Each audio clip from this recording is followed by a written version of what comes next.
दोस्तों नमस्कार और स्वागत है आपका एक्सेल यूनिवर्स में। आज की इस वीडियो में हम बात करेंगे एक्सेल मैथमेटिक और ट्रिग्नोमेट्री ग्रुप के अंदर आने वाले दो फंक्शन मोड और कोसेंट के बारे में। अगर बात करें कोसेंट फंक्शन की तो इसका यूज काफी कम होता है, लेकिन अगर मोड के केस में देखें तो कई सारे सिनेरियो में यह फंक्शन हमारे लिए काफी हेल्पफुल हो सकता है। आज की इस वीडियो में हम इन दोनों फंक्शन के बेसिक कंसेप्ट और फंडामेंटल्स के ऊपर बात करेंगे कि ये फंक्शन कैसे काम करते हैं, इनका क्या यूज है। तो बने रहिए इस वीडियो के अंत तक। मैं आपको लेकर चलता हूं अपने एक्सेल वर्कशीट के ऊपर।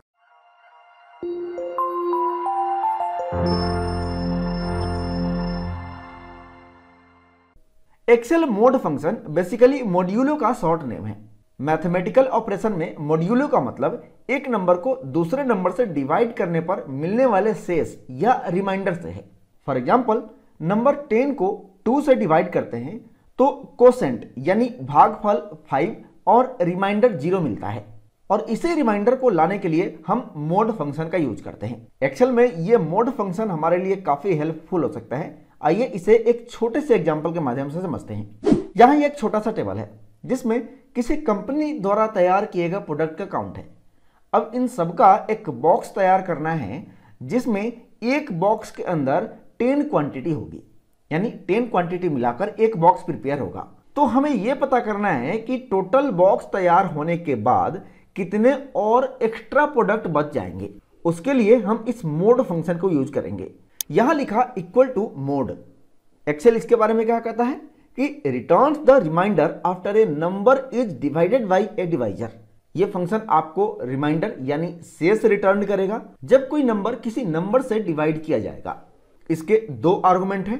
पहला आर्गुमेंट है नंबर, जिसमें हम उस पार्टिकुलर नंबर या किसी सेल के रेफरेंस को इनपुट करते हैं जिसे हमें डिवाइड करना है।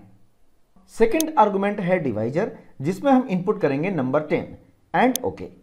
अब इसी फॉर्मूले को नीचे तक ड्रैग करें तो सभी का रिजल्ट हमें मिल जाएगा। अब यहां एक बात जो आपने नोटिस किया होगा कि जब हमने मोड फंक्शन के डिवाइजर में नंबर 10 इनपुट किया और यहां ये जो रिजल्ट यानी रिमाइंडर हमें मिल रहा है वो 10 से कम है। यानी मोड फंक्शन के डिवाइजर में जो भी नंबर इनपुट करेंगे, या यूं कहें कि किसी भी नंबर को अगर किसी नंबर से डिवाइड करते हैं तो जिस नंबर से डिवाइड करेंगे रिजल्ट आपको उस डिवाइजर से कम ही मिलता है। और यही यहां मोड फंक्शन में भी हो रहा है।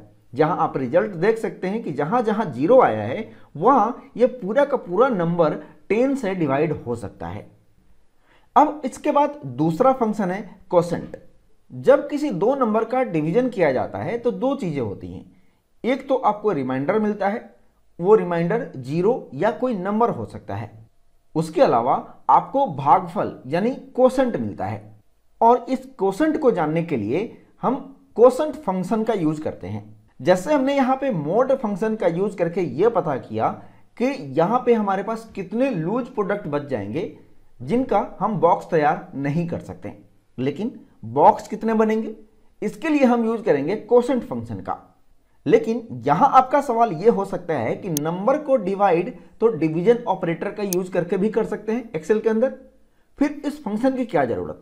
तो जब हम डिवीजन ऑपरेटर का यूज करके किसी नंबर को डिवाइड करते हैं तो उस केस में जो नंबर पूरा पूरा डिवाइड नहीं होता वैसे में आपको रिजल्ट डेसिमल में मिलता है, जबकि यह कोसेंट फंक्शन का रिजल्ट हमेशा आपको इंटीजर में ही मिलेगा।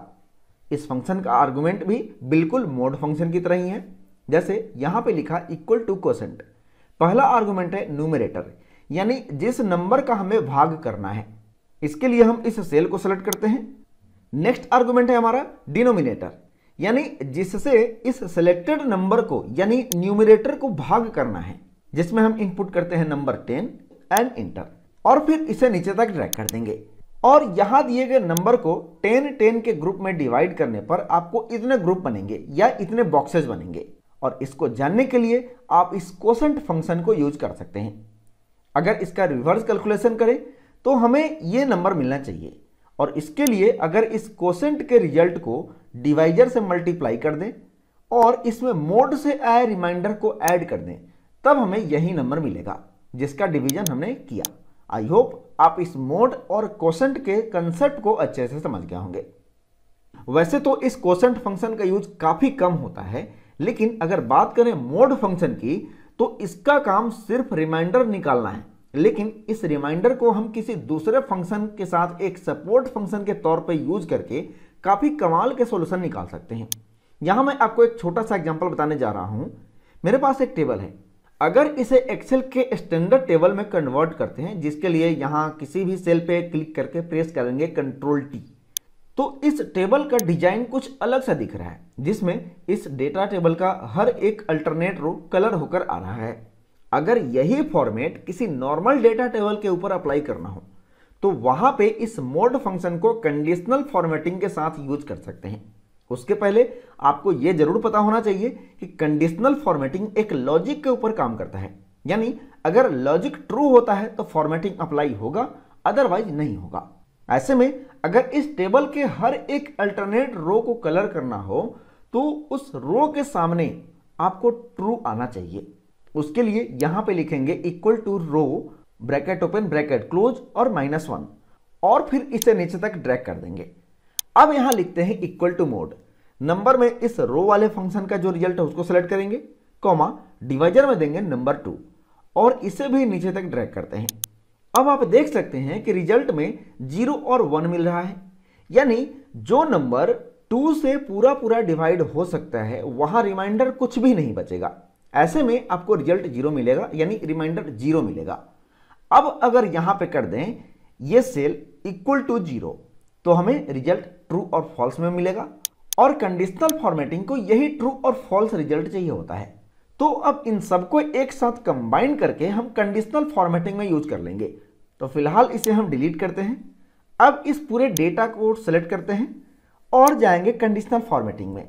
यहां पे न्यू रूल पे क्लिक करेंगे और यहां से इस लास्ट वाले ऑप्शन को सिलेक्ट करेंगे और इस बॉक्स में लिखेंगे अपना कंडीशन, जिसमें देंगे इक्वल टू मोड ब्रैकेट के अंदर रो bracket open bracket close -1 comma 2 bracket close और ये इक्वल टू हो 0 की, और फिर फॉर्मेट में जाकर जो कलर हमें चाहिए उसे फिल वाले ऑप्शन के अंदर सेलेक्ट कर लेंगे। आप चाहें तो यहां दिए गए और भी कई सारे फॉर्मेटिंग ऑप्शंस को यूज कर सकते हैं। फिलहाल मुझे कलर ही करना है तो मैं कलर वाले ऑप्शन को सिलेक्ट करता हूं। इसके बाद करते हैं ओके, यहां भी करेंगे ओके और हमारा काम हो गया। अब इसके अंदर कोई भी नया रो इंसर्ट करें या डिलीट करें, फॉर्मेटिंग के ऊपर कोई फर्क नहीं पड़ेगा।